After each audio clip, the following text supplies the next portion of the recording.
যদিহে সূৰ্য পশ্চিম দিশত উদয় হয় তেনেহলে কি হ'ব এয়া আপুনি হয়তো কল্পনাও কৰিব নোৱাৰে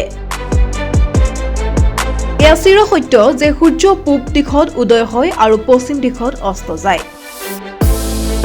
যদিহে সূৰ্য পশ্চিম দিশত উদয় হয় তেনেহলে বাৰু কি হ'ব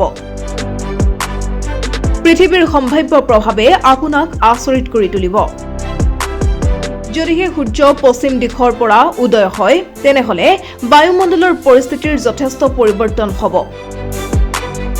সুপাৰসনিক বতাহ আৰু ধুমুহাই হয়তো পৃথিৱী গ্ৰহ ধ্বংস কৰি দিব পাৰে ইয়াৰ উপৰি পৃথিৱীৰ ঘূৰ্ণনৰ আকস্মিক পৰিৱৰ্তনৰ ফলত সাগৰত বৃহৎ সুনামি হ'ব পাৰে যাৰ ফলত ধ্বংসৰ দিশলৈ গতি কৰিব পাৰে পৃথিৱী লগতে এই পাৰিপাৰ্শ্বিক পৰিস্থিতিৰ দ্ৰুত পৰিৱৰ্তনৰ ফলত বহু প্ৰজাতিৰ বিলুপ্ত হ'ব পাৰে যাৰ ফলত বিশ্বব্যাপী পৰিৱেশ তন্ত্ৰ ব্যাহত হ'ব পাৰে যদিহে সূৰ্য পশ্চিম দিশত উদয় হয় পৃথিৱীৰ বহুতো গুৰুত্বপূৰ্ণ পৰিৱৰ্তন হ'ব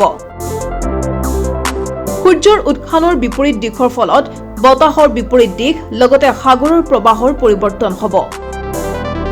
মাটিৰ গভীৰতাত লুকাই থকা কিছু সম্পদ ওলাই আহিব পাৰে যদিও বায়ুত আৰ্দ্ৰতা কম তথাপিও বতৰ ঠাণ্ডা হৈ থাকিব